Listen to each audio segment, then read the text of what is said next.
It's about that time to grab your favorite snack and sit back and relax, because you are now listening to the MovieTime Podcast with your hosts, Low-Key Geek Rene Zalata and Blake the Wolf. Take it away, boys.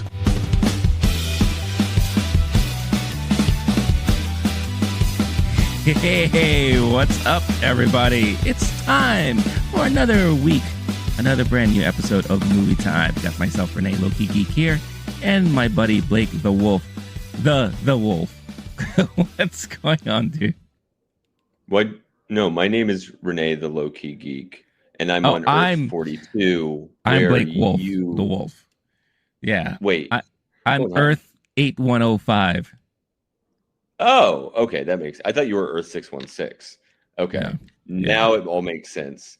Let's absolutely get into it. Are you ready to talk movies? Yeah, I'm ready to talk movies. I'm ready to talk the Spider-Mans, and all of this multiverse jumping and all that stuff like that. But yeah, obviously, the brand new movie for the week is Spider-Man Across the Spider-Verse. I said last month when Guardians of the Galaxy came out that was like the unofficial start to summer blockbuster season, but this was the one I felt was really a kickoff to summer blockbuster season, because it was a movie that they really started their preview night showings really, really early, 2 p.m. ish. And like, I don't know how it was for you when you eventually saw yours, but you know me, I always tend to go to my early showings and all that stuff. So I went to like a 2 p.m. showing, and it was filled with nothing. Well, I wouldn't say nothing, but it was mostly kids. Mostly, like, I want to say higher end grade school, high school kids. And it makes sense because I saw it in a more residential type of neighborhood. So I feel like that is the type of crowd you would get. But I also did get a lot of people who are like more adults, a lot of groups of people went to watch this movie. So it felt like a true event movie. That's really what I think the best way to describe it. But yeah, we'll get more into that, and we'll talk more about our excitement and about all that stuff like that. So for those of you who are listening, watching, all that good stuff, thank you so much for tuning in again. If you are unaware, we are the MovieTime Movie Review Podcast, where every week we talk about and bullshit about movies. Just got two buds who love movies, and that's what we do. Make sure, if you like what you hear or see, to follow, subscribe, do all that nice, kind stuff on the YouTubes. You could hit that like button, hit the notification bell to get notified every time a brand new episode is uploaded. Obviously, if you're listening, you're probably either on Spotify or iTunes or one of the other various. That's a good question. You know how everyone always talks about Spotify and iTunes for podcast platforms? Do people talk about the other ones, like Stitcher? Like, are you familiar with like? Oh yeah, I know. I mean, yeah, I've heard ads for it on when I'm listening to it on Apple Podcasts. Yeah, they say listen on Stitcher, and they name another one too. Right. And I hear that when I listen on the one that I already am on for music, or my phone. Mm-hmm. So no, I don't. I've tried them. It's like kind of like a title problem. Like, I'm not going to go to another app when I'm already doing this app. Like, I'm already come through. Which is like the weirdest advertising thing to do, the marketing thing to do, where you're like, hey, you're listening to me on iTunes. By the way, Stitcher, blah, blah, blah. What if this was more inconvenient for you? Have you considered that? That's our selling point. Right. No, you're comfy in bed and you don't want to get up and go get to whatever, you know? You're taking a nap on the couch. The bed might be better. You're already on the couch. You're already sleeping. You're like, I'm just going to sleep here tonight. And then you fall asleep. Yeah. And then that's it. Yeah. So, but yeah, if you're on any other platforms, hey, thank you for at least listening to us on those platforms, because we are truly thankful for that. The reason why I also bring that up is because I was recently looking at some of our stats for the podcast, and it breaks down platforms, people who listen to you on platforms and all that. We get, before it was majority Spotify, or I should say iTunes, or maybe I don't know what the hell I'm talking about. Well, I pull it up right now, and Spot. And this isn't a spoiler, but like, please don't trigger Spider-Man. That was a no, tough moment for the guy. Oh, poor Spot. Yeah, we'll get to Spot in a minute. But so right now, almost 60% of our audience on podcast listen to us on Spotify, which is pretty fascinating, and we have a good 20% on Apple Podcasts. This is a funny stat. We have 3.5% on Amazon Alexa. So Hello. So is that like Amazon's music service that they're listening to us on? Hey Alexa, click subscribe. Did that work? I don't know if that works. But hey, I just saw a tick in the numbers. There we go. 40. And then there's this funny stat where it's almost 16% other. So that's going to be Stitcher. That's Stitcher. That has to be all Stitcher, right? So that. Yeah, I know there are other ones. I don't know what they are. Yeah. Okay. So cool. I find that extremely fascinating. This is the kind of stuff I like to like look into, just to understand our audience a little bit more. Can you guess what is the number one device that people listen to us on? I'm going to go ahead and say transmogrifier. Ooh, that's radio. Oh, that's good. Oh, it would be amazing if we were on radio. Like, have you heard the reports of people trying to save AM because the AM stations can no longer support themselves on that frequency because it costs a lot of money? I mean, it's called AM, not am not. Nice. Thanks. So it'd be nice if we imagine we had like an AM station here in New York for ourselves. Yeah. Starting GoFundMe right now. And everyone who's tuning in, we normally talk about movies. We don't talk about places to talk about movies. But I'm very glad that you're here and are really on the inside baseball track with us. Absolutely. Well, hey, again, we're this is a good way. You could, you'll get you're listening to behind the scenes stuff. We're giving you an insight of our world. Those where Rene's about to do his mukbang Spider-Verse that's it. review. So if you really want the paywall stuff, welcome. It's good stuff. Yeah. For all you 65% in the US listening to us and 8% in the United Kingdom. What's up, UK? He's going deep on the numbers, everybody. That's right. Yeah. Are you keeping score at home? Yeah, please do. You're going to get quizzed on this later on in the episode. And that's how we truly know you're listening to us. This is a game show about us. So thank you again. We're so glad you're able to participate. The winnings, getting to listen to us talk more about that. Now we're going triple meta. Oh yeah, we're in real Spider-Verse territory right now. Oh, we really are. We really are. Layers deep can we get? Yeah, and to really understand how much of the multiverse Spider-Verse we're into, I can't even believe we're in June. I feel like this year is just like slowly slipping away from us. But as we approach the start of June, and the reason why I kind of brought up Guardians and all that, I kind of like when we do like a recap of the previous month. We talk about like, okay, what was your favorite movie for the last month or whatever the case is. So I kind of want to call this segment the report card, the movie report card. And let's maybe we could go through what our top rated or most enjoyable movies that came out in the month of May. So for myself, I would say my highest rated and most enjoyable movie that I saw in the month of May was Guardians of the Galaxy. Above Spider. So it's technically Spider-Man is a June movie because today we're recording this June 2nd. Oh, so, I see. Yeah. Because Thursday. Okay, got it. Yeah. Yep. Sure. Yeah. It just made that hump of the month transition. Work. I want to make that clear here.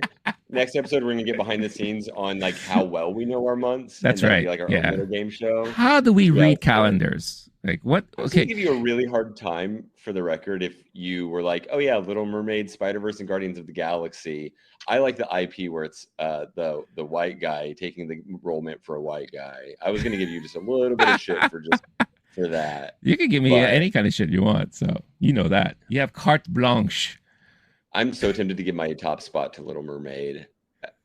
You do your list and then I'll do mine. Is that what you're thinking? Yeah. Let's do that. Okay. And then again, follow up for next episode is we're gonna debate the topic. Which day officially starts off the week? Is it Monday or Sunday? Is summer starting at Memorial Day? Is it when the summer solstice? Yeah. Is it the hottest when the sun is we got to get into it, guys. We're talking about movie summer season. We're talking about blockbusters. What are we talking about? Yeah. We got to get into the weeds before, so they get that Memorial Day. They get the jump start, the word of mouth stuff. Is Mario a summer movie? Mm-hmm. No one knows. We'll find out. Except for those of you who know how to read calendars, because Mario came out in April. That was a whole debate we had off air. Rene, that is true. That is true. No problem. Still working on my months. Okay. but yeah. So my top rated movie in the month of May was Guardians, Volume 3.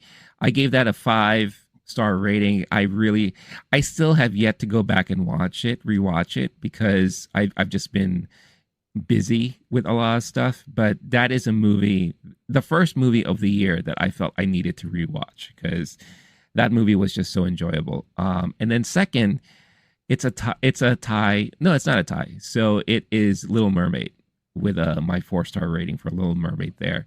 I almost said tie because I also saw Puss in Boots: The Last Wish for the first time last month, and I gave that a 4-star rating. So yeah. But that is not enough. That came out last year. Yeah. Okay. And then my worst. Years. Yeah, we'll talk about years. You got to get months first, master that, and then you figure out. Yeah, that'll be the follow-up of the follow-up. So yeah, we have a lot of great episodes coming up. So that's why more of a reason for you guys to subscribe and follow. My worst movie was this movie called Shin Kamen Rider. It's a Japanese superhero live action movie based off of a very iconic Japanese superhero, kind of in the vein of like Power Rangers in a way. The reason why I saw that was, one, I won a contest to the North American premiere that happened at Japan Society, which is not that far from you. So I was in your hood that night. And I was curious about it. I was just really curious. What's that? Stop by. It's a block away. You didn't do the, hey, I'm in your neighborhood, you want to grab a drink? You didn't do the, like, hey, I'm driving by, you want to wave? It's got a one-way street. I know you had to come down my block. I'm not doxing myself. Moving on. See, I was trying to avoid all that. Buddy. You just did that to yourself. Yeah. So I just said you were in the vicinity. No one knows which block. That's true. It could be one of many. Talk to me about Little Mermaid in person. That's I love it. That movie. Okay. Yes. Moving on. You didn't like this movie, but it's a new movie. It's a movie. It's new for North American audiences. It's the first time that North America. Yeah, it came out in May. It's one of those Fathom event movies. You've seen those ads for those Fathom events, right? Yeah. Oh, yeah. So, but there is a fever for it because it was only supposed to be for one night. Due to popular demand, they added another night in June for people to watch it. So it's getting a lot of traction. I just personally didn't like it because I never watched the original shows and all that. So I didn't have any kind of, attachment to this character. In the screening, you could tell they were super fans there, and they ate it up. They loved every minute of it. So I think my enjoyment of that movie was primarily because I enjoyed seeing their reaction to it. So that makes sense. Yeah. So I gave it a 2 stars. It's not terrible, but it just wasn't for me. But it got me curious. Like maybe I may decide to go back and watch one of these episodes of the original show and just see how I feel about it. But yeah, that was my May report card. What about you? So I'm going to give my top spot to Sanctuary because I'm a pervert and because I saw the Q&A in person with the director and Margaret Qualley. Jack Antonoff of great music fame hosted the Q&A. He's partnered with Margaret Qualley, the lead actress. Great movie, all set in one hotel room. Kind of like could have been a play, but the camera work was really well done. The design, production design, very well done. The acting was phenomenal. I fully recommend it if you're into that kind of like psychosexual drama thing. And I liked that aspect of it, but I also liked how it was made. I am more of an indie dude at the end of the day, and so that one I am going to put in my top spot, but right up there is Little Mermaid. I just don't. I feel like Little Mermaid's doing pretty damn well at the box office. Shout out Little Mermaid, and so I'm always going to like lean toward an underdog in rankings. But Little Mermaid, we talked about, we geeked about, we low key and high key geeked about that one. We have a whole episode about it. I got emotional in our recording after having gotten emotional at the screening. My first favorite movie ever when I was a kid. My childhood crush realized on screen all these songs that I know and love and listened to a million times growing up. And to me, better than the original. It's obviously more dimensional. I mean, that like 3D versus 2D, but also like just it's a deeper plot. They change a couple things about it. I was moved and impressed and visually incredible. The concerns were, does it look good when we see some early trailers, and if you have to get the animals right, and how do you show things underwater that look realistic enough but not, like murky or whatever. Right. They crushed all that just hit out of the park. So they nailed that assignment. Loved it. It's been a low movie month for me. So the only other one I saw was Guardians, which means that is my opposite of you, lowest movie of the month. I've been deep in Succession territory. It's finally over. Feel free to hit us in the comments to talk about Succession, because Rene never wants to talk about it. It's not. I have yet to see it. I want to see it. I mean, I honestly thought about just doing my own little thing. Like, all right, every week I'm talking about Succession. Like, but now it's too late for that. I love that show, and I was in that mode so hard after watching an episode. I would listen to about 12 different podcasts. Anybody, if you're just you and your buddy, and you've got 10 listeners, I was just so desperate for content about Succession. I was listening through all of it. You're welcome. I was about, I'm sure, half of the views of some of those listens for some of those pods. Now, since we're doing behind the scenes numbers. Yeah. But yeah, that's basically what my month of May has been. I also got sick, got a little COVID at some point, and been busy. Summertime, going outside a little more. It wasn't so hot that you go to the movies to cool off. That's kind of a peak movie time for me in the summer. Other than that, we're talking blockbuster season mostly, event movies, and every now and then in India I really like Sanctuary. So that's my report card. No, that's good. It's a very Blake report card. I know how those type of indie movies are really your jam. And I'm not surprised to hear about that. Just honestly, hearing you talk about it makes me curious to watch it myself. And we before we started recording, we were talking about, is this out in theaters and all that? Because when I did a quick search, I couldn't find it showing anywhere. And then you told me it was playing in the Astoria Theater, where I doxed those two slobs that we talked about during our Little Mermaid episode. And we're like a doxing podcast at the end of the day. Yeah, that's what we do. Yeah, we go around and we just dox people and all. What movie theater were you at, and what seat specifically? And where are you going to be later tonight? Oh, I got something to tell you.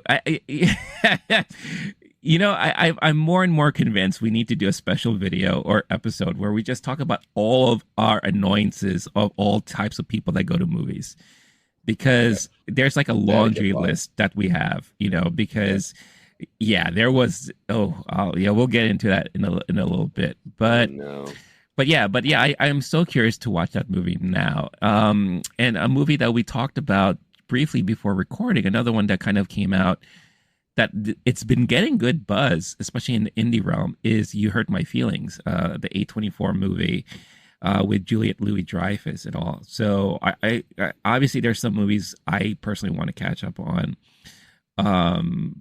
So that summer season makes it kind of interesting, because now we're so inundated with all of these new blockbuster movies coming out that sometimes it takes away moments for these like little indie darlings to shine through at times, right? So, and I feel like, unlike last year where a movie like Everything Everywhere All at Once had a moment to shine brilliantly for a good amount of time, now movie theaters are just flooded with all of these major Hollywood movies because of being pushed back and everything. And now people are actually going out to watch these movies. And, kind of like what I hinted at, Spider-Man Across the Spider-Verse felt truly like the first event movie of the summer because of the amount of people I saw coming out for this at a 2 p.m. showing, on a Thursday, which is like really, really crazy. But yeah, let us know if you are on either YouTube or podcast. I know they allow you to comment on podcasts and stuff like that. But what was your favorite movie of the month of May? What was your worst movie of the month of May? And definitely let us know in the comments. We love having those conversations with all of you about that stuff. Also, I wanted to touch base real quick on the box office for Little Mermaid, because you say it's been killing it. That may be true domestically, not so much internationally. Yeah, where I believe the report was when it came out in China. Let's see, China box office. Ooh, look at this. Opening weekend in China was only 2.6 million. Huh. Overall, it's only 3 million. And there's not very many people in China, though, so that's it makes sense, right? It kind of tracks. That's okay. And here's like, just to get an understanding of how terrible this number is. It's showing on 32,800 screens in China, and it only made that much. While if you look at domestic box office, hold on, let me pull this number up. It's showing at it doesn't tell you screens per se, but it's 4,320 theaters in the US, and it's already up to 145 million. So can we say China is a little bit prejudiced, maybe? I'm reading up on it. Basically, it's more nuanced than that, but that is a thing, of course. And then, like when they'll put a poster out for a Chinese poster, they will like what's the word? Not whitewash, even, like it's blue wash in this case. Like you can see the water over her skin, kind of. I'm looking at the poster. I can also imagine sometimes, especially if there's a language barrier, musicals, and I'm not going to read the rest of this article and just report what I'm seeing from whateverreport.com, but one thing I'm thinking is musicals are going to be a tougher sell when you're reading lyrics. I went to there's a French institute in New York, and they play French movies, and I love a musical, and I even have like the poster for Umbrellas de Cherbourg on my wall. But it's not quite the same when you're reading lyrics and hearing the rhyme in another language, right? And it's just more complicated, like poetry. Having it translated, music is harder to enjoy that way, or like to sing along with, right? If you're just looking at a translation on the screen. So maybe that's part of the vibe. I don't know, because it's a very musical, even for Disney musicals, right? It's a very music heavy one. And then genres are going to be, less popular in some places than others, etc. That's my gut. I'm sure there's other stuff going on. I'm sure as far as movie tastes and whatever else. But I'm not trying to downplay. No. If we want to say race is part of it, I'm not surprised by any explanation. I was trying to think of what else it might be on top of that. Yeah, I mean, the thing that I would like wonder, and I don't know if there will ever be a stat for this, and I'm sure if you do enough digging and all, is how well were the original Disney animated movies That was received? my other question, right? Do you get in 1988 or 1989? Right. Or if Aladdin and Lion King and later Toy Story are more popular there, those IPs are going to be more valuable. But if Little Mermaid didn't really break through, that's a good question. Yeah, I'm curious about that. Yeah. Like maybe the original was not as beloved as it was here in the States, So when you do that versus maybe like a Mulan, right, where obviously it's based more on Chinese roots and history and all that something like that could do much better at the box office in China versus a story from Hans Christian Andersen about a mermaid and all that, So this is fascinating. I've seen two articles now. China is pretty much the world's biggest Little Mermaid fan. The headline is something like that, but they're not talking about the Disney cartoon, which almost makes it make more sense. There's apparently like a theme park, or there was talk of a theme park for the Hans Christian Andersen fairy tale. Yeah. And if that's what you want, that's not really what you're getting with Little Mermaid. It would be pretty dang corny. So if that fairy tale isn't very popular in America, at all. If that fairy tale is popular there, then your watered down, pardon the pun, Little Mermaid Disney-fied version isn't going to be as hot. I could see that as another information. Okay. It's interesting. It is definitely interesting. So something to keep in mind. And it's a shame because it adds to the unfortunate narrative about this movie. Unfortunate narrative. What? Narrative. Like when you have a lot of people who are against this movie for multiple reasons, and now this is cannon to the fire. This is fuel to the fire.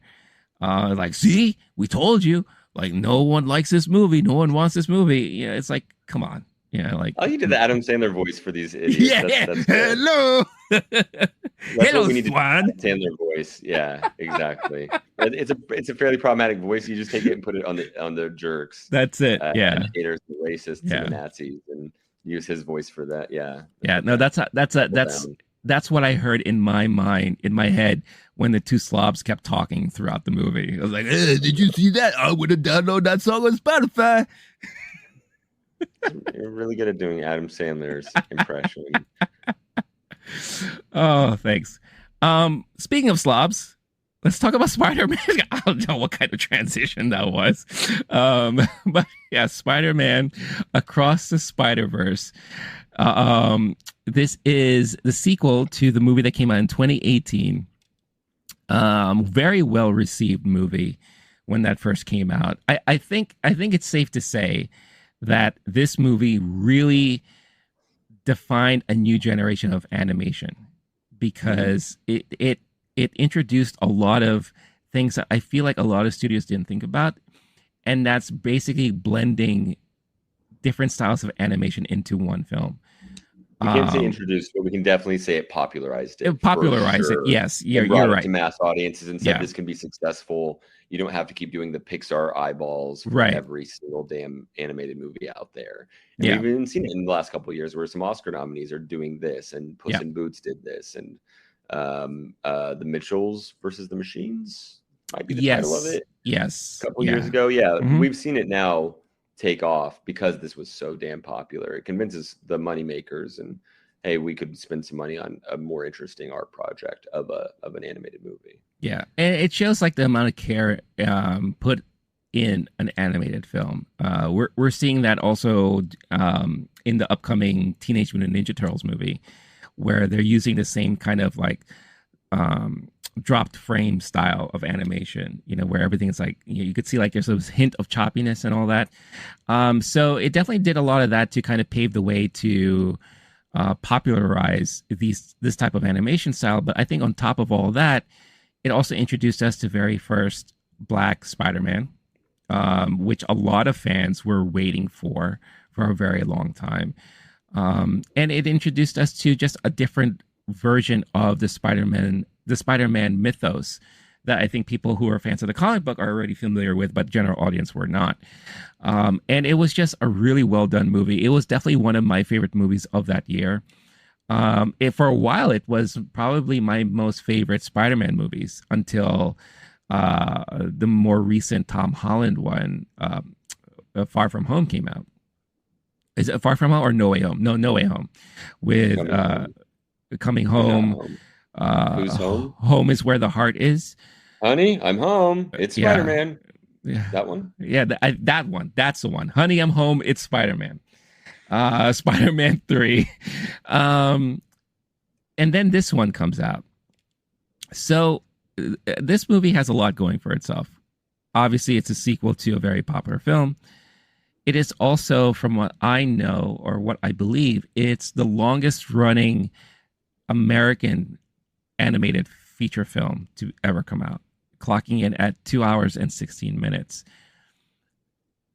And it introduces and plays a role with the whole multiverse stuff. So we are being introduced and kind of slapped in the face with all of these versions of Spider-Man.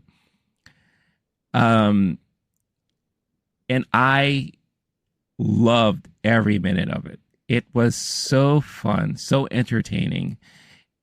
This is one of those movies where I need to have a physical copy or a digital copy where I could just pause through a lot of the scenes so I can call out, oh, I remember that one. I remember that guy. And that, because one of the things that I kind of also was worried about was, are they doing this just for the gimmick of, hey, fans, we know you love the comics. Here are all these characters, but then none of them will be like very prominent, right? Where they're just there for background. And for people like what I just said, would just sit down, pause the video, and just kind of do their, these are the Spider-Man, in Across the Spider-Verse explain video on YouTube or whatever the case is, right? Yeah. But they did utilize some of these new Spider-Man, and they were part of the story. They were front and center. A lot of them were. They, had a lot of interactions with some of these random Spider-Man, and I thought it was just it was handled very well. But outside of the spectacle and the fantasy and all that stuff, it was also a very well-written story.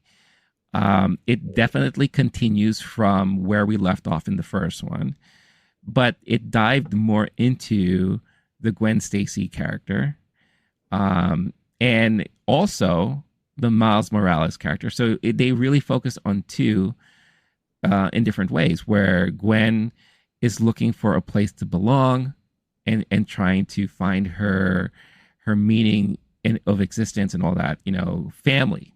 I feel like family is like a big thing here because, we are told, and this is not spoiler territory just yet, but, Gwen's family situation is kind of questionable. So she's looking for a steady family to belong to.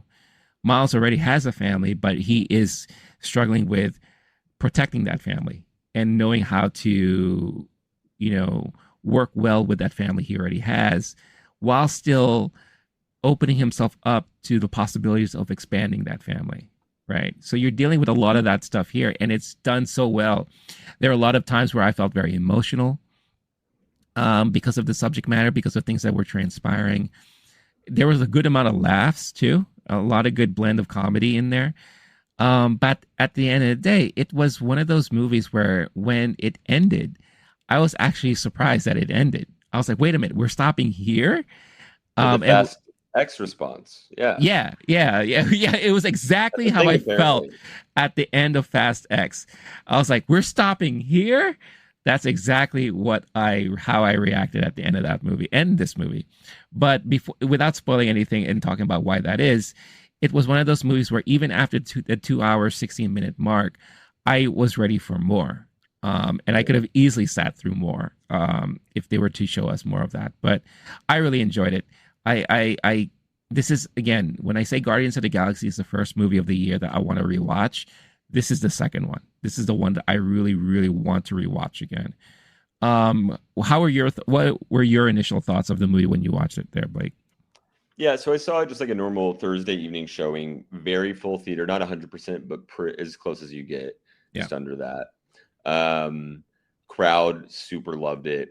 Mine wasn't kids, and maybe it's because the time you saw it or the area. We're in now summer season, so if you see a movie at the certain time, certain day, it might just be full field trip vibes in there, and you're playing babysitter while someone's kid throws popcorn on you. Definitely a lot of backpacks. I will say that. Definitely a lot of backpacks. The theater loved it. I absolutely loved it. You're right about the laughs. I was surprised about the amount of laughter. I think I had a similar experience as a lot of other folks with the original movie. It was more of a home movie watch, and it was a word of mouth movie for sure, and it was a COVID movie for a lot of people. So I saw the original one at home after the fact. It was nice to see this movie in theaters, and it really drove home. I know I laughed and thought the first one was funny and had humor in it. This theater was busting up quite a bit, and definitely into it. I heard some moments. There's some family sadness going on in it. We're not doing spoilers yet, but there's some moments, and the one where he's getting a speech about how he can trust himself and how he should feel empowered, and he's like he has in the movie, he has some family dynamic where his parents aren't trusting him. He's out there. He's got his little double life thing going on, which is the tension in all the Spider-Man movies. This one, and especially with the casting of the main character, and the family, it made it even more resonant for a lot of folks in the theater, it seemed. Overall, I enjoyed the hell out of it. I think I gave it 4 or 4.5 on Letterboxd. I enjoyed the hell out of it. There was a couple parts where I felt confused or it felt a little long. That's also 100% on me. That day I was just like tired and I was more in an ADHD mode and not necessarily paying full attention. Mm-hmm. That's a problem I have with a lot of multiverse movies. So I know I can say I enjoyed it. I understand the plot now. I had to go back over the synopsis afterward. If you're good at following along with movies, it's not that complicated. It's just like I wasn't on that day of like, oh, I know exactly what universe I'm in and how we got here. But that's part of what I like about these movies is they're more expansive and interesting, and all the different animation styles, which is the other reason why I'm distracted during is I'm captivated by those. Yeah. I really enjoy how dynamic the art is in these movies, and they use it to enhance the story, not just to be cute about it. It literally, there's times where you're seeing different worlds collide and you're seeing different animation styles collide, and I can't get enough of that. I think that is fascinating. Yeah. And those certain clips in this movie belong in a museum today. Yeah. So overall, high marks for me. I don't know how it'll rank. This is definitely more of a you movie than a me movie. That said, even with that in mind, I really enjoyed the hell out of it. Yeah. Yeah. No, I mean, I think a great thing to touch base on first as we continue to talk about this movie is the animation style, because they stepped it up several levels in this one. You're saying a lot. The first one was mind-blowing. This one was almost overwhelming. It was so good. It's definitely one of those things where you ask yourself, how could they top what they did in the last movie, like visually? And my God, I feel like they blew it away. They really blew it away, and it's like they reinvented what they kind of put out there, and kind of like gave us a new spin on it. But quickly, I want to talk about my audience experience, because again, since there were kids and interesting adults watching this movie. First of all, the downside of watching a movie with a bunch of kids is that you can't control kid behavior, especially when you got a bunch of boys who are in a group. So you had a lot of these boys kept running up and down the stairs to go out and refill their popcorns or go to the bathroom. So no, you're watching a movie and it could be like during a silent part, and all you hear is dun, dun, dun, dun, dun, dun, dun, dun, and you see like the kid like trying to crawl in front of you as they're going out the exit. It got so bad at one point you heard someone scream out, "Stop running!" It's just so funny. And then I didn't hear it so much myself, but I'm sure people in the back heard it a lot. I guess they kept talking, and it got to the point where I think one of the boys said to another boy, like, "Shut the fuck up," like that I saw an usher from outside come in and do he stands and like scans the audience to see where the trouble's coming from. They never do that. I know. The staff never cares. That's how bad it was. I think the so. Staff said we got to get involved. I think so. Wow. Yeah. Because that's like again, nuclear threat level orange, or I don't know how those systems work, but right. Yeah, that is just all high alert. If one member of a staff the movie could literally be no sound and it takes 10 minutes to get someone in there. It's so true. It's so true. God, it must have been chaos. Yeah. Again, I didn't hear it because I was closer to the front, but I'm sure many people in the back heard it. So it could be maybe someone went out and reported it or whatever, But yeah, he did the whole scanning, saw where it's coming from, and I saw he did the slow walk, right, as he goes up the stairs. And then he was back there at least a good 5 minutes. And then he comes back walking back down and does like, again, the slow walk outside. And then I guess things improved. I don't know, but I still heard the running, as kids have to go to the bathroom, so you hear dun, dun, dun, dun, dun, dun, dun, and, and all that. Like, I don't know why kids and people in general, like when they run downstairs, they love to jump at the end. They do the whole jump. What do you mean? Yeah. I know, I did it too. I admit, Of course.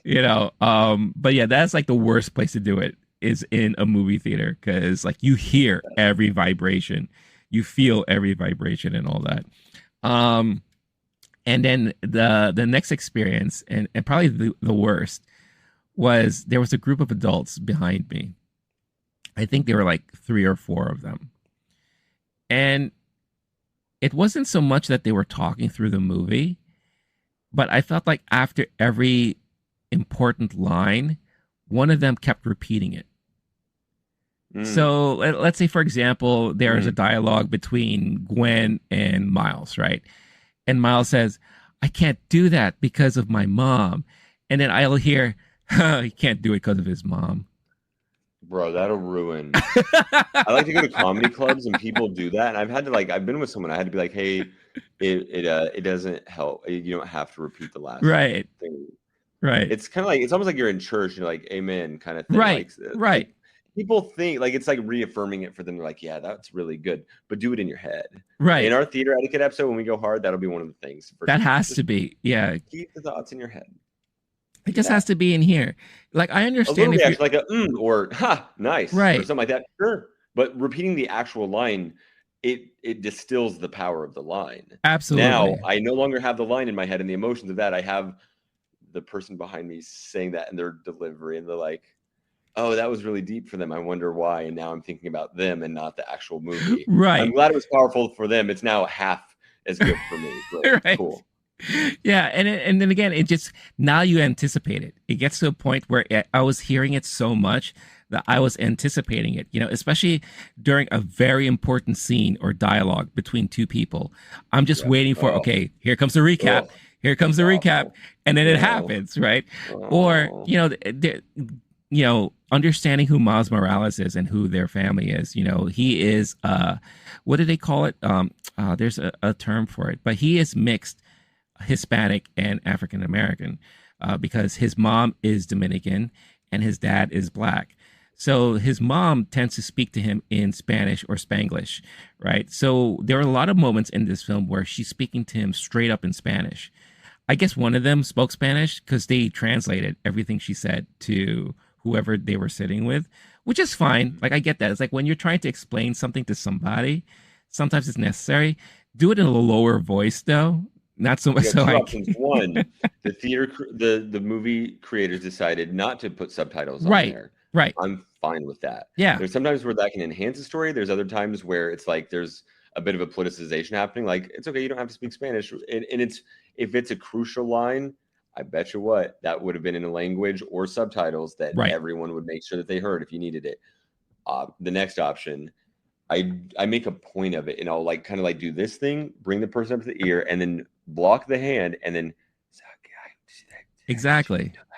You can talk all day in the movie theater, no one else can hear you, and no one will be bothered. That's how sound works.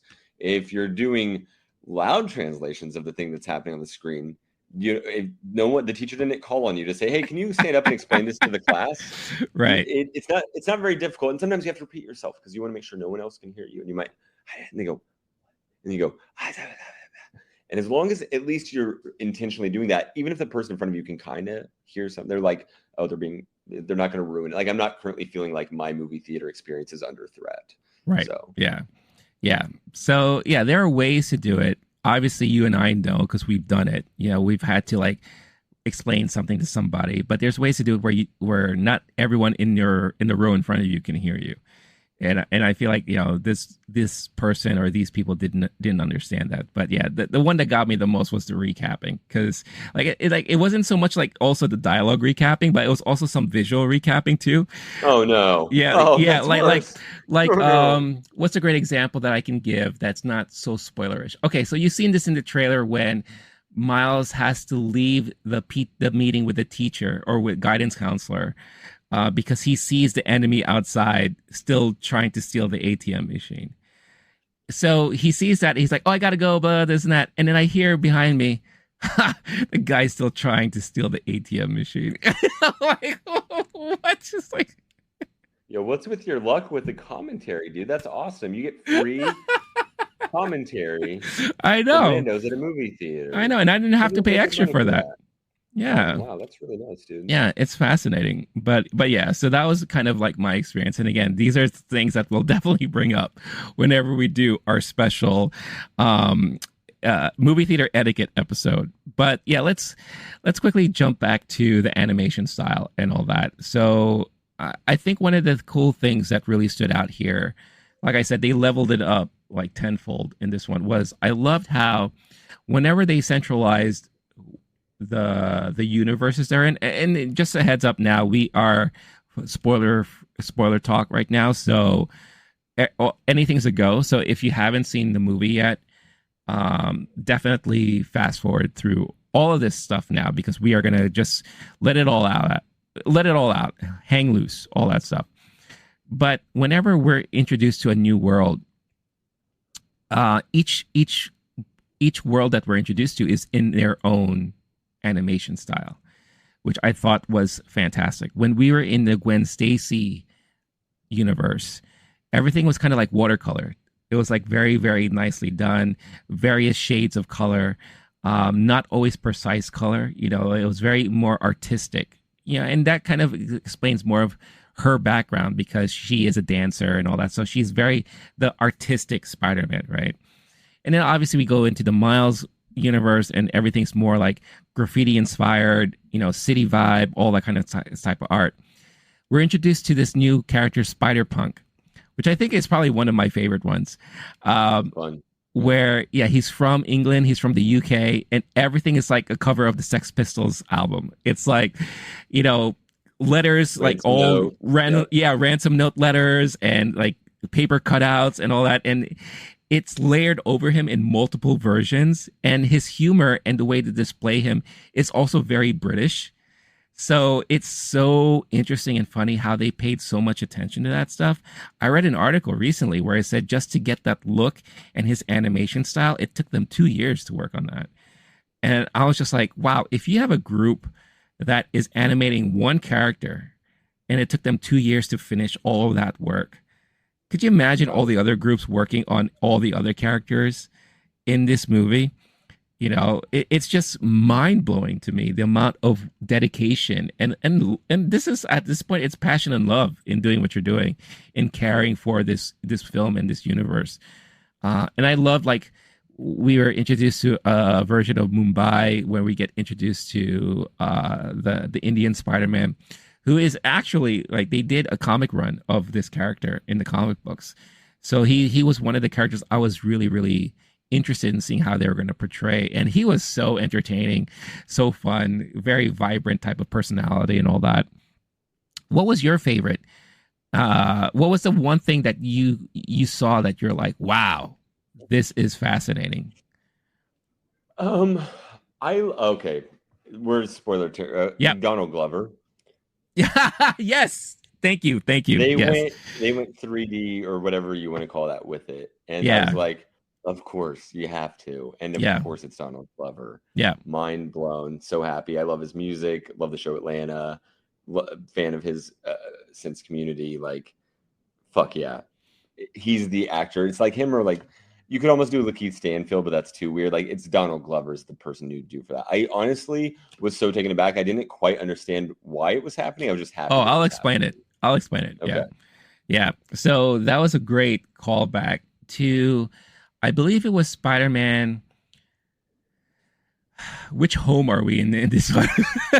The first Tom Holland Spider-Man. Home Alone 2, Lost in New York Spider-Man. Yeah, it was the first Tom Holland Spider-Man movie where Spider-Man comes across Donald Glover.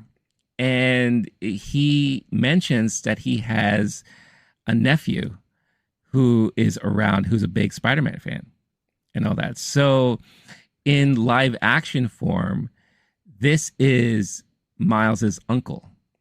So obviously in animation form, we get Miles's uncle, who's portrayed by Mahershala Ali, as Prowler. Mahershala Ali, I always have trouble with his first name. It's really tough for me. I have trouble with months, so it kind of correlates. But yeah, in the animation form, we get him as the Prowler, as his uncle in the first movie, who, you know, bites it at the end there.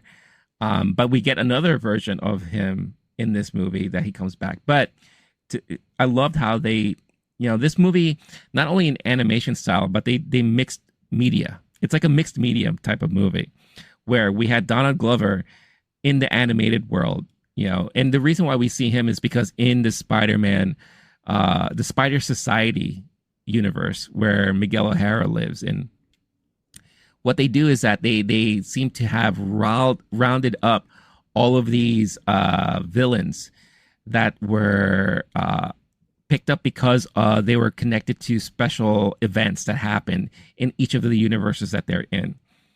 And I guess they're doing research and all that stuff like that. I believe that's the reason why they were capturing these villains and all that, because we saw villains from like old school Spider-Man movies, comic books, all that stuff. And given that Donald Glover is captured here, and he's wearing like an outfit, so we believe that in live action form, he has also become the Prowler, and he's kind of like doing all of that. And Miles is just staring at him like in awe, like, wow, you look so weird, but at the same time, somewhat familiar. And Donald has that nice kind of comments like, it's rude to stare.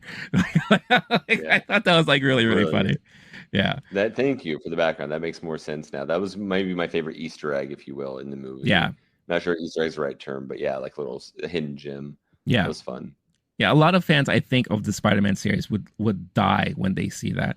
Another audible reaction that the audience gave was when Spot was going through multiverses, because we learned to find out that this Spot villain is a result of the ending of the first Spider-Verse movie, where when the collider thing exploded, it affected his molecular structure so that he has like these black holes or these multiverse holes where he could kind of like go through time, go through different multiverses.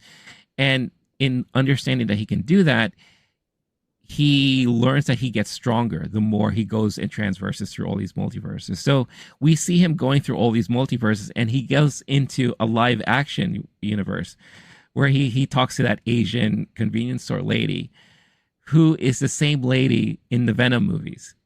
So Venom. Thank you. That was really bothering me. And I decided to not look it up. So okay. Yeah. Thank you. I knew that, but I could have pieced together in real time. Yeah. Oh yeah. That's great. That's another one that was awesome. Fun. Yeah. And again, a huge audible response when that happened, because again, it reaffirms that Venom, all that stuff is within the same kind of quote unquote universe, right? So it's a nice like kind of connection. But it was just nice to see how like, oh, look at that. They're really throwing a lot of references to a lot of the Spider-Man related movies. We saw like little flashbacks of Andrew Garfield with during the Uncle Ben death, or the Captain Stacy death, I should say. Then especially when they're discussing and they're talking about these canon events, right? And the reason why Miguel is so insistent on making sure that everything is up to snuff, like everything is protected, is because Miles interrupted a canon event that happened on Mumbai when I believe it was the father of and the Indian Spider-Man's name is, what is it?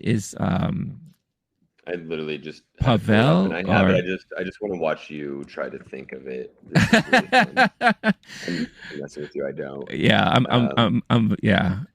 So Prabhakar. Prabhakar.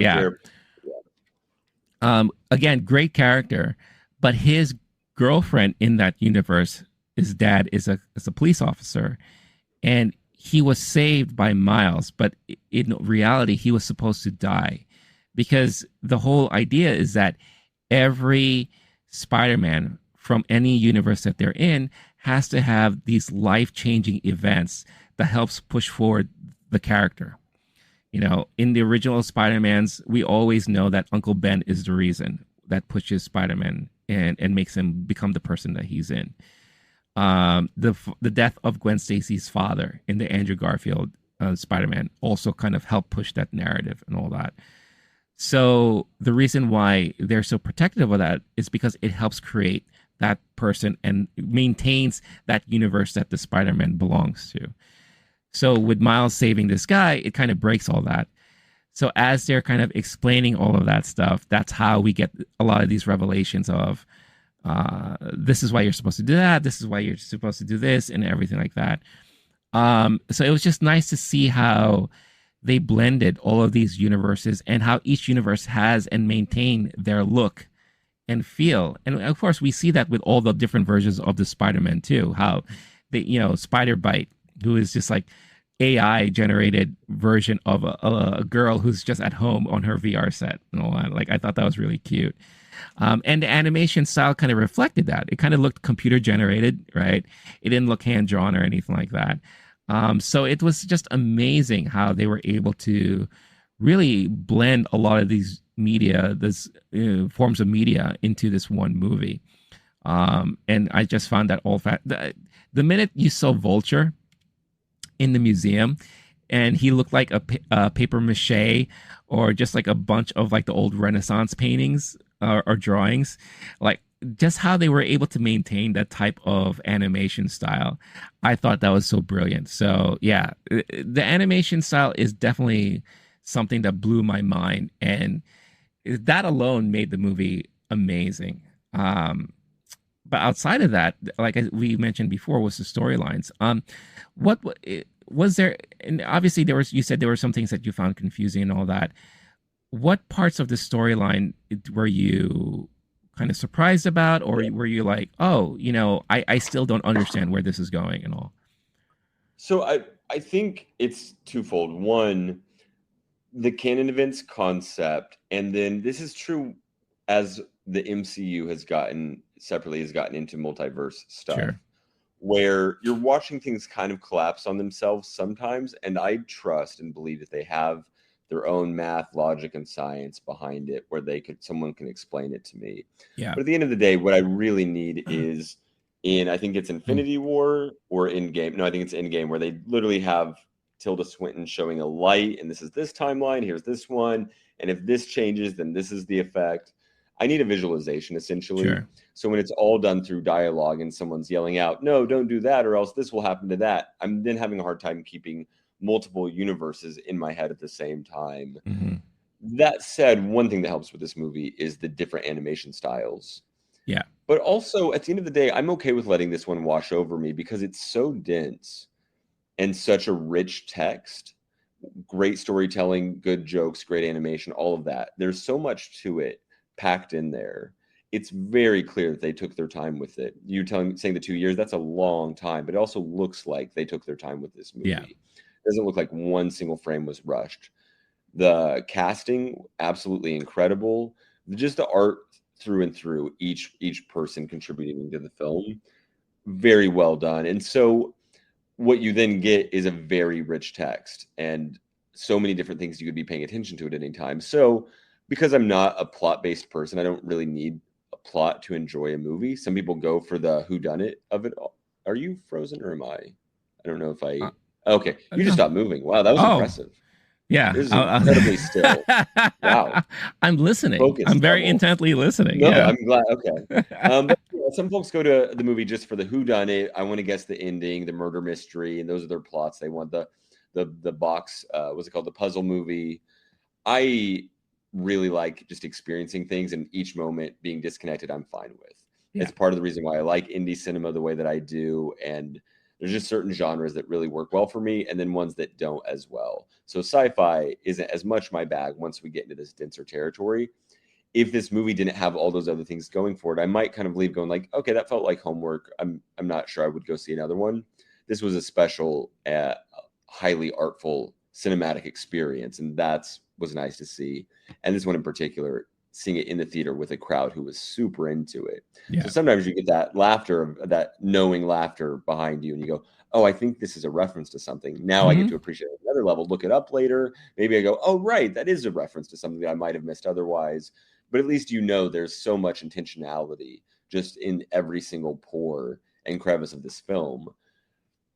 It didn't necessarily bother me, but at the end of the day, it's nice to. This is why I like talking to you about movies. Anytime I see what I'm going to call a nerd movie, Yeah. we talk about it afterward, even if it's off camera. I go, "Hey, Rene, let's talk through this movie. Here's what I liked about it. It reminds me of this, this, and that thing." And then you'll say, and then I'll ask you all my little questions of like, "Okay, so which one was Earth 42? And at what point did that start?" And you're able to track those things better. You have a better mind for the comic book of it all. Yeah. And I just remember a lot of that stuff too. It's just one of those things where it just sticks in my mind. I mean, there are moments where I would like see something and I would also hear the audible response. I'm like, what are they responding to? And I have to kind of like dig deeper, like after the fact, not during the movie, because obviously I don't want to be that guy who's just like, what happened? And like, oh yeah. Hey, explainer guy. That was that guy from the Ask one of the people who's talking next to you, be like, any thoughts on what's happening right now? I know, sure right? You'd love to talk out loud about it at theater. Yeah. Well, honestly, that's probably one of the reasons why Stan Lee is so damn famous, is he gets the cameo in all these super popular movies. And what happens is the audience goes, hey! And anyone who didn't know what he looked like gets a, who's that? Yeah. Oh, that's Stan Lee. Now I know what he looks like. Right. It's going to be one of the more recognizable faces in movies just because of the Easter cameo egg effect. Yeah, the little cameos. The audience reacting verbally and people going, who was that? Yeah. That's interesting. No, for sure. Let's talk a little bit about story. Because again, the two stories, like the main focuses here were definitely Gwen Stacy and Miles here. Gwen Stacy, I really love this character when she was introduced in the first movie. And we definitely got more into her background and why she does what she does and why she finds herself where she is right now. The movie basically starts off with like her origin, which is very fascinating. And I wasn't expecting that.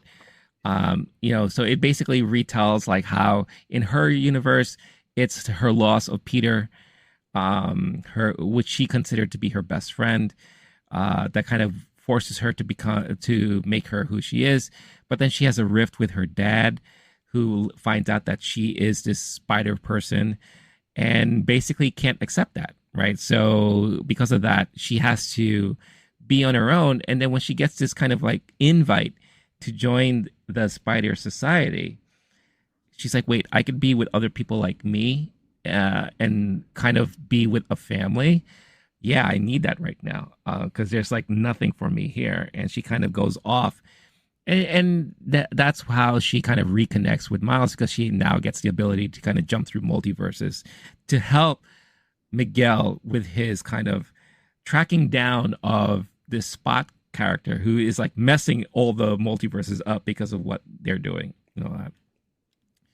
So all throughout the movie, it's Gwen's kind of progression is, well, how do I protect this family that I'm in? But also, I just met this guy, Miles, who I feel very connected to and very close to. How can he accept this for what it is and not freak out? Right. And of course, what happens? He freaks out. Right. But then in Miles' side, it's more because, well, wait a minute, like I have a family, and in my mind and the way I was raised is that I do everything to protect those I love. He lost his uncle, which was tragic for him. But for some reason, that wasn't the event that was supposed to happen to kind of push his narratives forward, right? He didn't have an Uncle Ben thing. He didn't have a Captain Stacy moment. And one of the things of like the whole canon event stuff is that a captain usually dies, right? So that's usually like Captain Stacy is like the father of Gwen Stacy, or that the captain in the Mumbai universe, he was supposed to die and all that. And he's like, wait a minute, my dad's about to become captain. Oh, I can't let this happen. No way. And the reason why they're all out for him is because he's just trying to go back home and stop all that from happening. While in reality and in comic books, those events are supposed to happen to kind of, again, create who you're supposed to be. But he's like, nah, man, I'm going to be who I'm going to be. Right. So he takes it into his own hands. and all that. And then he also gets a revelation that, well, you know, that spider that bit you wasn't supposed to bite you. He was supposed to bite someone else from another universe. And which kind of leads into the really interesting ending that we got, and something that I didn't see coming, but at the same time, as it was playing out, I knew what was happening right away. But leading up into that, how did you feel about the stories of Gwen and Miles in this one? Did it make you more interested? Because I remember like our conversation when the first movie came out. You said your favorite characters coming out of that movie was Spider-Ham. Like Spider-Ham is hands down my favorite character. They need to do more movies with this guy. A couple years ago, and I got a birthday coming up. Just FYI, in case there's any new Spider-Ham comics. Yeah. No, for real. That was my running thing, and it was a running joke in our lives. I was saying that at the Infinity, what was it in Infinity? You get to bring somebody back, or you have to. And I was really hoping. No, you have to sacrifice someone. I was really hoping they would. Just sacrifice. I was like, why don't you just sacrifice Spider-Ham? What's he doing right now? Go get him real quick. What? Right. That's who I would have to sacrifice because that's who I love the most in the universe. Yeah. So go on. That's the best. So Spider-Man. Right. And I don't disagree with you. And I love the fact that it looks like we're going to be seeing him come back, and we'll talk more about that when we talk about the ending. But with the progression of the storylines between Gwen Stacy and Miles Morales and all that, how do you feel about their character progression now versus how they were introduced to you in the first film? Are you more invested in seeing where this goes from here?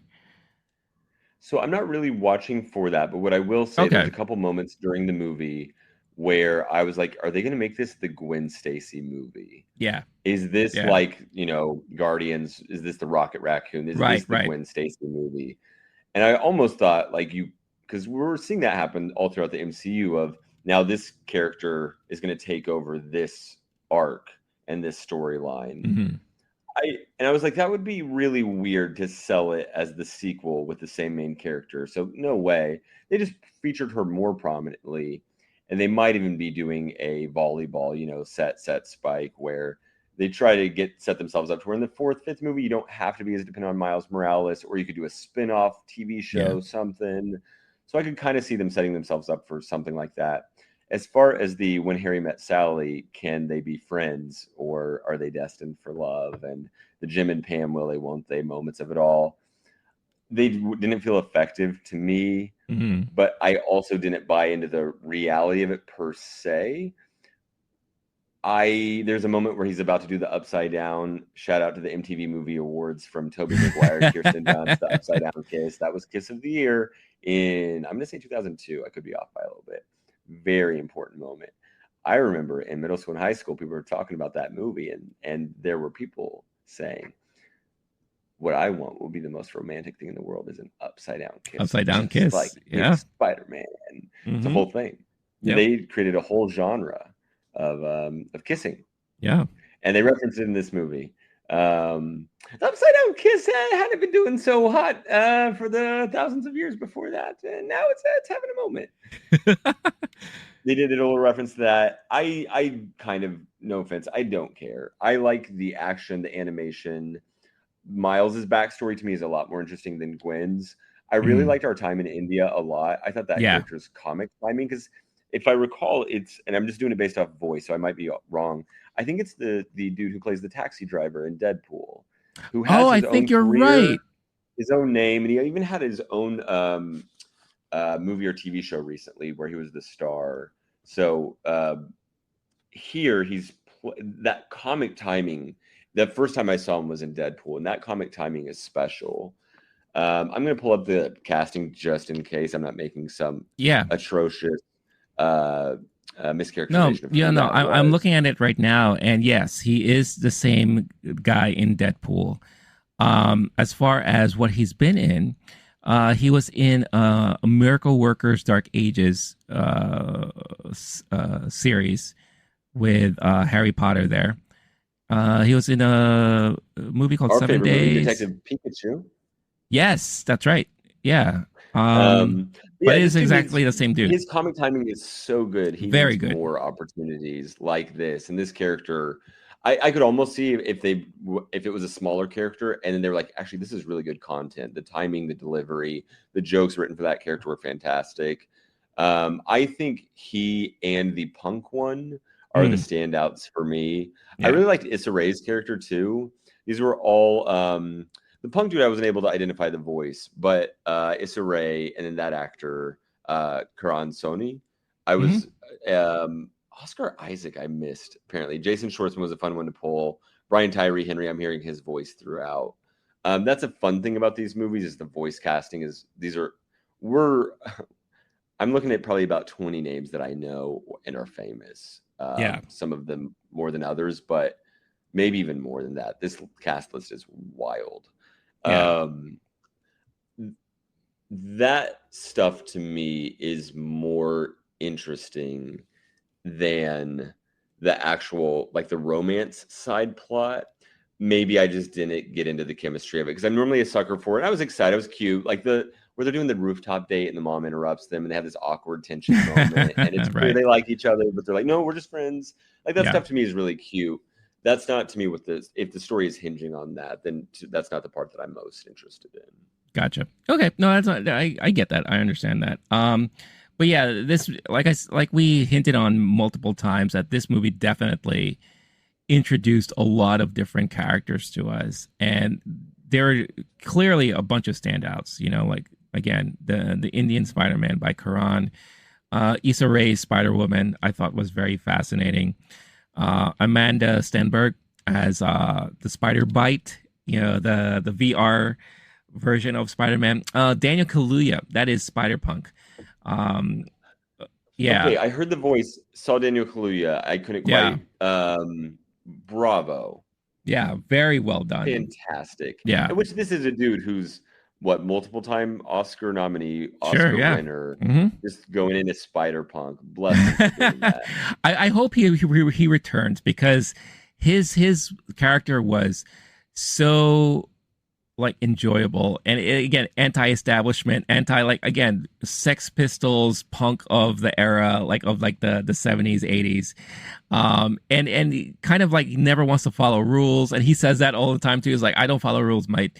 And as everything was kind of breaking down, as everyone's chasing Miles Morales, he's like, you know what, I'm out. I quit this. He was encouraging Miles to kind of fight against the establishment. And when he saw it happen, he got a joy out of it. And he's like, you know what? I'm good. I'm out of here. And he kind of quits the society without really telling everyone. But later on, it comes to help out with Gwen Stacy because he left behind his little multiverse transponder thingy-majiggy that helps them jump through all the multiverses. And then it leads us to the interesting ending that we got. So I think I share with you my favorite characters that we were introduced to were Indian Spider-Man, Spider-Punk. I definitely also enjoyed just seeing callbacks to all of these other Spider-Men that I saw growing up. There was this one during they were all kind of trying to talk Miles into understanding the whole canon event, and they kind of circled him. And there is this one that came out that looked like a very short Spider-Man. And I only heard certain people in the back catch who he was. And this was Spectacular Spider-Man, which was an animated show on MTV that I believe was voiced by Neil Patrick Harris. So I believe that was that version of Spider-Man. I could be wrong. But again, it shows you the care that they went into recalling all of this stuff. We even saw a nice little cameo by the 1960s animated Spider-Man as he's kind of swinging to the screen, and he stopped because something happened. He could progress any further. I think that they lost animation for him or something. Oh, I think you're muted. Sorry, did he hit the TV screen? Yeah, he did. Yeah. Okay. He hit the screen, and I thought that was really hilarious. That was very comical. At the end there, so Miles finds his way back home, and Gwen Stacy is trying her darndest to catch up to him because she is trying to get him to understand why this is important, but at the same time, she is seeing it through his eyes. And she's getting to that point where she's like, you know what? He's right. It's like, why shouldn't we try to stop these things from happening and everything? And of course, Peter B. Parker comes back with his new baby. So she's asking for help. It's like, we need to get Miles. We need to team up with Miles and try to fix all this stuff that's happening and everything. So they go off and chase after him. Miles ends up back home. He has this amazing moment with his mom, saying like, I understand now. I'm stronger now. There's things that we can't hide from each other. I've learned all this from you and from Dad. And, he gets to that point where he has to tell the truth. And he's like, I'm Spider-Man. And he reveals himself to his mom that I'm Spider-Man here. And then she's like, Spider who? Like, who? Like, is this like a Comic-Con thing? I think that was really funny how she brought that up. Comics-Con. Yeah, is this like a Comics-Con thing where you dress up as a superhero? You're crazy. You're all silly. I don't have time for this and all that. And then he starts to realize, like, wait a minute. Something doesn't feel right here. And then the door opens up and he sees walking through. It's not his dad, but it's his uncle. So that's when it finally dawns on him. He's like, oh shit, I'm in the wrong universe.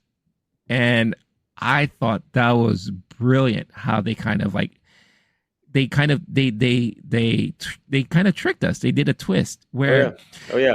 They show her in the room, and then he's in the room, and it looks like she's listening. Yep. When Stacy's listening to his conversation. Yeah. And then she looks around, it's an empty room. And then it does her Spidey sense. She goes, he's in the wrong universe. Yeah. That was well done. It got me. It was so good. Sure. Yeah. Like, I didn't see this coming, but as he was having the conversation with the mom, and they kept doing the back and forth, right? So Gwen is like by the window.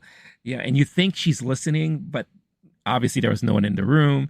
And there's a lot of that going on. And I'm just like, wait a minute. What if? I was like, what if he's not in the right universe? Like, how brilliant would that be? And then bam, we learned that he's not. And not only is he not in the right universe, but he is in the universe where that spider was supposed to be. It was that Earth 42 or whatever the case is. Yep. And because that spider didn't bite anyone, this is a world without a Spider-Man. So we get to see like everything is in chaos. Everything. It looks like something out of The Crow, where you get fires everywhere. You have like, it's like Back to the Future 2, where he goes into that the 1985 version where Biff is like now the Donald Trump of the world, So it's like everything is in ruins and shambles. He's hanging out with his uncle. He gets cold cocked in the side of the face, and he sees the new Prowler, and it's revealed, boom, bam, bam, bam.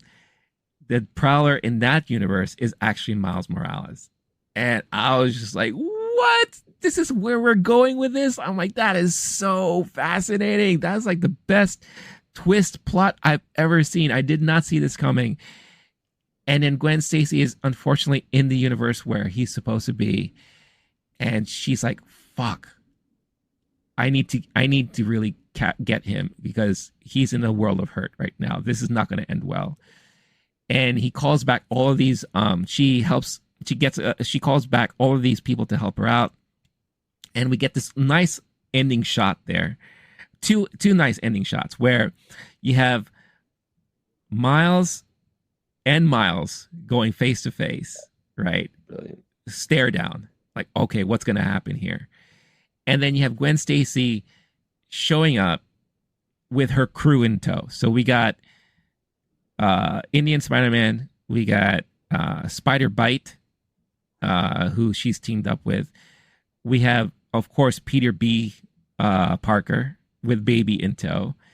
And we get Spider Noir, Spider Ham back in the mix. And Penny, the Japanese Spider-Man, with her new robot, that she built, that we saw a glimpse of during that whole, like, quote unquote intervention with Miles. And that was another big gasp the audience had, was when Penny showed up again. We're like, oh, she's back. And now this is the crew here that's going to go try and rescue Miles. And then the movie cuts right there, cliffhanger style. And yeah, that was such a brilliant way to end the movie. I mean, how did that all play out for you? Like, what were your thoughts and feelings when all that was going down? Don't love it when they do that. I don't think that's how it should be in life in general. And I'm not trying to, there might be a story that's better served that way. Yeah. I am of a mind that the Turner Classic movie, that's the 5.5 hour Cleopatra or whatever, I would rather see that than see, I'm trying to think of the actual example, but there are movies like classic cinema. Yeah. That are like 4.5, 5 hours. And I would rather have one of those than, hey, we're going to give you this one. And then we're going to wait 3 years.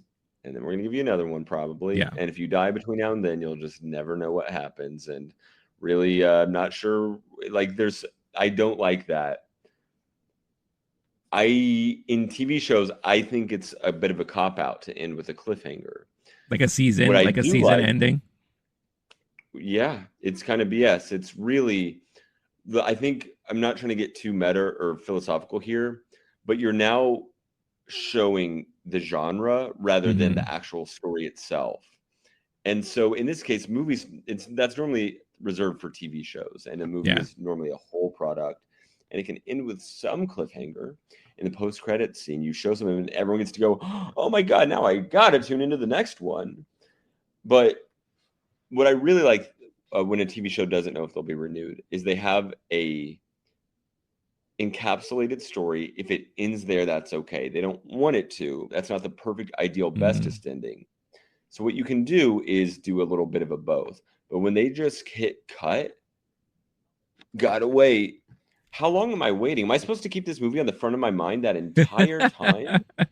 What year? Honestly, do we know? That's a real question. Have they said anything? So like 2 years is often a normal amount in a franchise. That's pretty fast. Usually it's like 2 to 3 years. This one was 5 years. So because 2018, on the to be continued, like Matrix does it, right? But it's within 1 year that the next one comes out. Right. They'd already had it made, or at least we're in post-production. Oh, that at least we're in the ballpark. Yeah. So interesting tidbit here. From what I'm reading, it's supposed to come out next year. So I think they've been working in tandem here. So that makes sense. I'm not as mad when you do that. Sure. When it's Fast X and we're thinking it might be 5 years if they get there. Yeah. That to me is real bullshit. This is still bullshit, but I'm not as mad about it. You can do both. You can have it in, there's a note actually not long before there where I thought, okay, this movie's ending soon. And then they kind of like double up on the action. Yeah. You can kind of do both.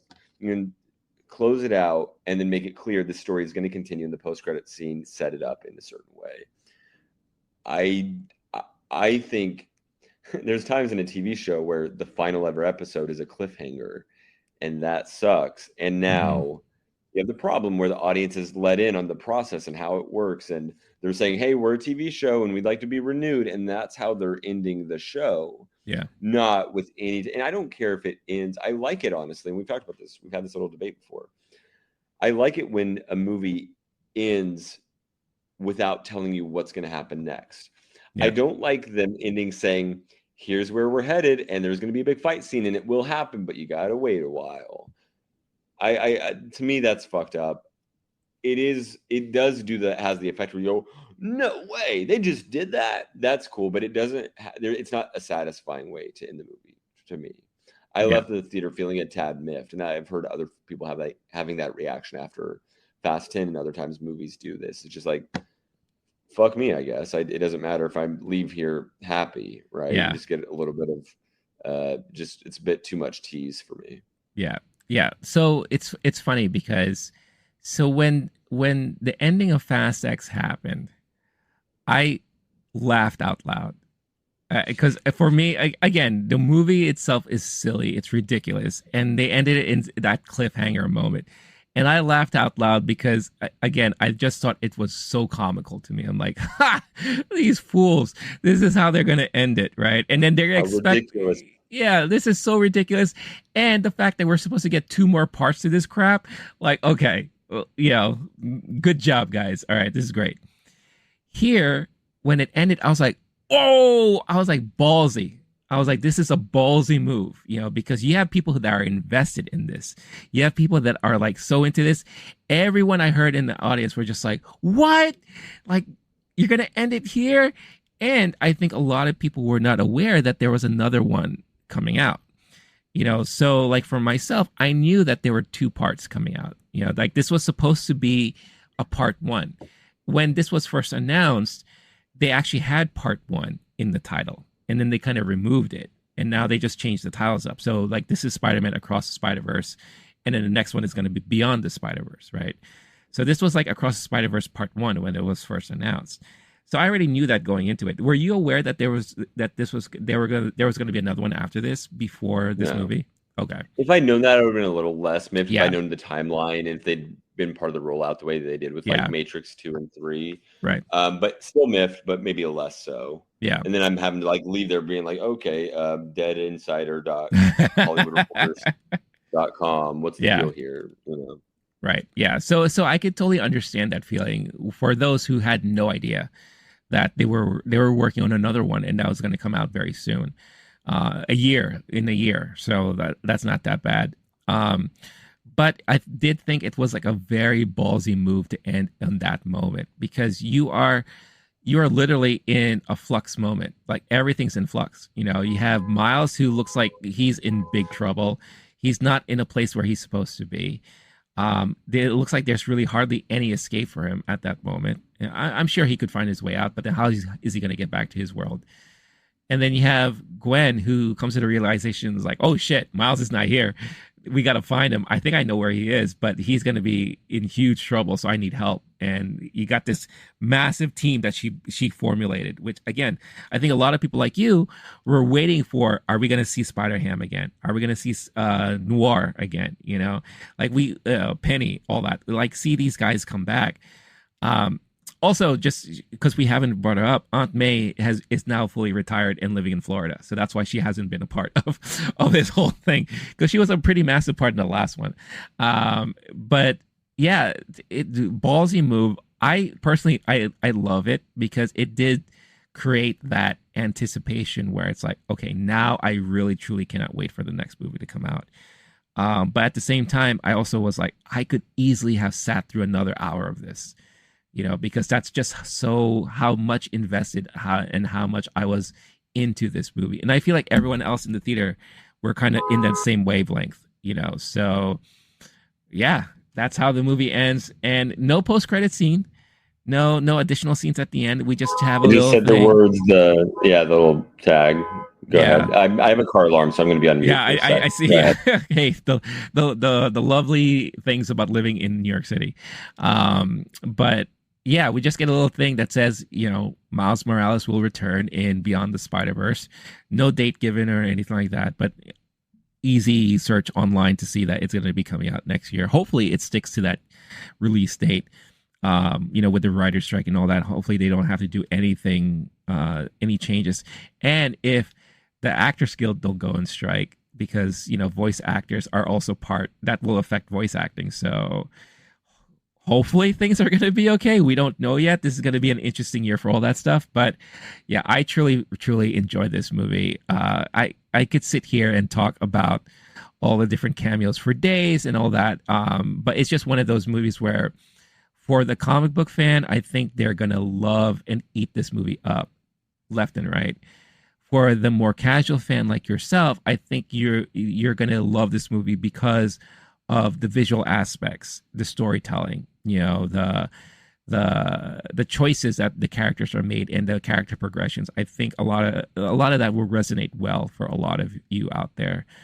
As far as how this ranks with all the other Spider-Man movies, what would you say, Blake? Where would this land in all?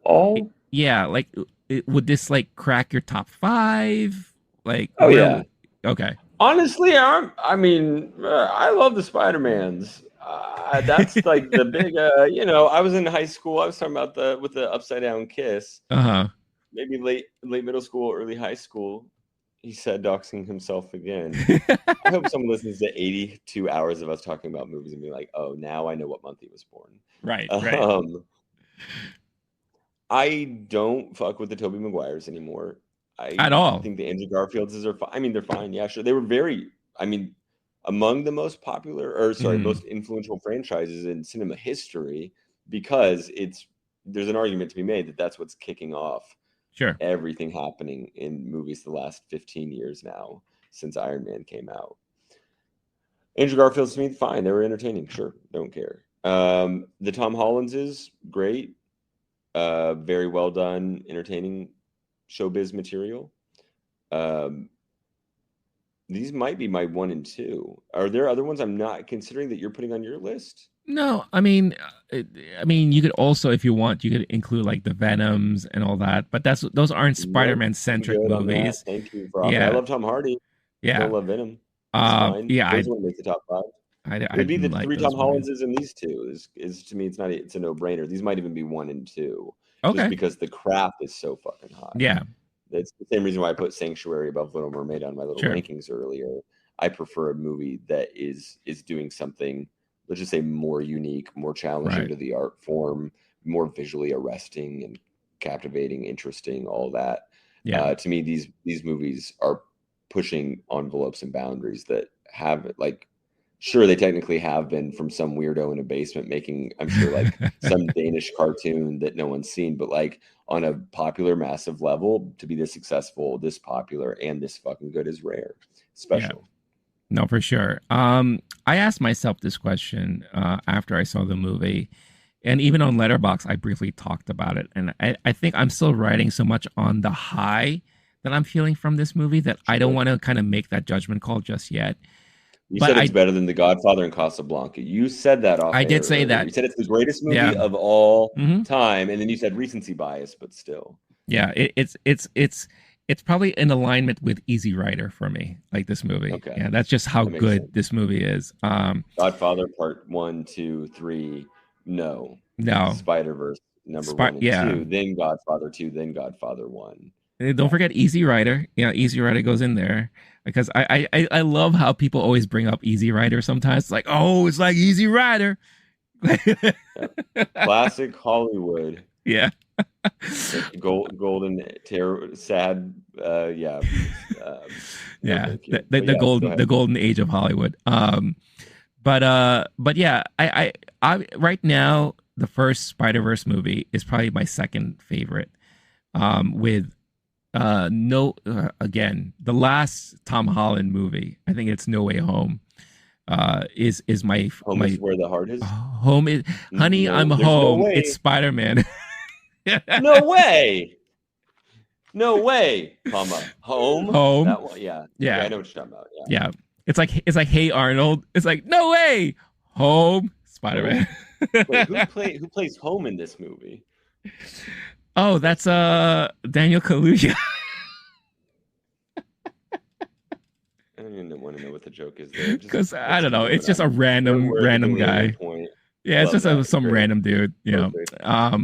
But yeah, but I think it'll take me like another week or two or rewatch to really determine where this movie falls. And I feel like it's hard to kind of rank this movie because you know it's attached to a sequel, right? So I feel like you need to watch the next one to really see where this movie would rank overall. Because if the next one sucks, then you're like, well, you just built up all this anticipation for a sucky movie, so F that movie. You know, it's kind of like how like Force Awakens.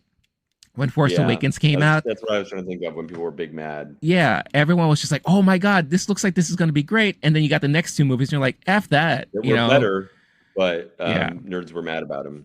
Sorry, nerds. Sorry, nerds.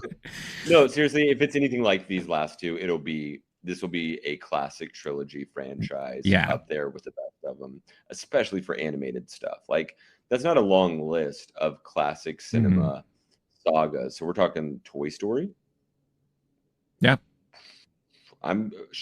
Someone might say Shrek. I don't know. Shrek, like, yeah. What else? I think some people will put Shrek in there. A lot of animated movies are one-offs, right? Or you might have a couple, or you do all these little spin-offs, but a lot of those are going to be like Sing 2, Sing Far From Home across the Singerverse or whatever. Yeah, How to Train Your Dragon. Birds 2. Yeah, but once you're in the 3 and they're all 4 stars and up on Letterboxd type category and making big money with a popular character, like that's rarefied air. Yeah. I'm honestly thinking Toy Story might be the only real competition at that point, unless I'm missing something. No, I think you're right. Like Lion King 1.5 wasn't that good. Wasn't that a straight to DVD release? Yep. No, that was VHS, bro. Oh, VHS. Sorry. Yeah, you're right. I was trying to modernize it for like the modern viewer today because no one knows VHS anymore. Yeah. No, this is back whenever it took 15 minutes to go back to the beginning of a movie. Right. You couldn't just click restart. Yeah. A machine you put it into and it goes. Yeah. For honestly, I can't remember. Felt like an eternity when I was a kid. 5 minutes, 15 minutes, just to rewind. It's long. It was long. Yeah. It took a while. Yeah. Or I feel like now, like we're getting slowly to that point where a lot of people don't know what the menu button was anymore. You know, like because like who watches DVDs anymore, right? So you hit that quick menu button, you know, and you know what a menu button is like on an app because you're going back to the home screen essentially. Yeah. But you didn't have the music that repeated like a GIF, like with like the little animation that they had going around, like the menus and all that. Like I missed that. You get a brand new movie you love and you watch it like, oh my gosh, the character in the top right moved for a second. That was so cool. Yeah, I missed that. Also, the phrase "be kind, rewind" isn't going to make a lot of sense as an idiom to these youngies. All the kids at your theater are going to be like, "What does rewind mean?" Yeah, they're like, "Fuck off, old, fuck off, boomer." I'm gonna run and jump. Movie for them, honestly, they're like, "Why is this old guy reminding us that death is coming to us all?" Why is this boomer guy sitting in the front there like that? I have to see him every time I'm getting my popcorn. You jerk off. He's in my way. I'm trying to run around the theater. Yeah, can't you tell? Would have way more fun if he wasn't in my way. You ruined the movie for them too. Yeah. I think it'll be great if, like, on purpose, I find where they're sitting and I sit behind them on purpose, and I'll just like be the most obnoxious old guy, and I'll just be like, back in my day, just having little quips like that, like back in my day, you didn't have nachos in bags. They just plopped them on the tray. That's what our etiquette episode's going to be. It's going to be us doing the what are the Muppets characters in the balcony? The Waldorf and Statler. Yeah, those guys like. Yeah, we're just going to be. Here's how you need to watch movies, kids. Yeah. I'm really glad that didn't ruin the experience for you. No. I'm glad. I always love it when we both have a movie that we like. This was so much fun doing this. No, it with was. You. Yeah. Scenario. No, absolutely. And again, it's just. This is a busy month for movies, so it's nice that we started the month off with at least something as enjoyable. So yeah, we're definitely curious. What did you all think about this movie? If you had a chance to watch it yet, hopefully you did, because we obviously spoiled a whole bunch of stuff for you if you're still listening at this point. But let us know what you feel about Across the Spider-Verse. How are you feeling about the whole Spider-Verse portion of this Spider-Man universe that we are getting treated to? Love to know your thoughts and feelings about this movie as a whole and in general. But with that being said, that brings us to the end of this episode. So as we close things out here, Blake, where can people find you online? Go to the app Letterboxd. Rene, I'm glad to see that you're on there now more days. It's been lovely. My name on there is last name Wolf. No punctuation. Just common spelling on all words. Last name Wolf. Yeah. He's telling you the actual username. It's last name Wolf. Not telling you his last name is Wolf. I'm not saying that's my last name. I'm not going to dox myself. Well, it is the Wolf. So, and it says right there. And it says right there under you your full name, Blake the Wolf. What Wolf. year did MTV this happened? Yeah. Okay. Oh, that's funny. My identity. I would love that. Yeah. But definitely follow him there, because like I said, he has like a whole bunch of interesting lists to check out. I feel like you love curating lists more than you actually love rating movies when you go on there. So it's like every time I see like a new addition to a list and all that, but I think that's awesome. But yes, I am on there. I am more active. What I'm trying to do is anytime I watch a movie, when I get home, I will log what I watched and I will give my quick kind of elevator pitch review of the movie itself. So definitely check me out there to see the latest stuff of the things that I watch. But obviously you could follow us and me on Twitter, YouTube, Instagram under LOWKEY GEEK. That's where you can find us in the show. Podcast platforms, just go to your podcast platform of choice. Check out the LOWKEY GEEK podcast channel where you can find episodes of this podcast. Obviously, if you're listening on Spotify, iTunes, or other Well, thank you so much. Or Alexa, right? Oh, sorry. I think I just triggered my own Alexa by doing that, but my bad. Uh, but yeah, thank you so much for listening. We really enjoy the support and all that. And again, if you are in a position to further help support the channel and help the channel grow, definitely do check out the affiliates that we have listed in this episode. You have Father's Day coming up. You have a lot of graduations happening. So maybe you could find an awesome gift for a loved one or for yourself. You know, nothing wrong with treating yourself to something awesome or an event, going to a nice event. And by doing so and participating, you'll be helping support this channel at no additional cost to you. And for all of that, we are truly thankful. But with that being said, we are out of here. I am Rene, Low-Key Geek. This has been Blake, the Wolf. This has been Movie Time. Until next time, stay cool, stay classy, stay safe. Peace out, y'all. Bye-bye. Not working. I don't have organic webs, so. I was going to hit the hang up button.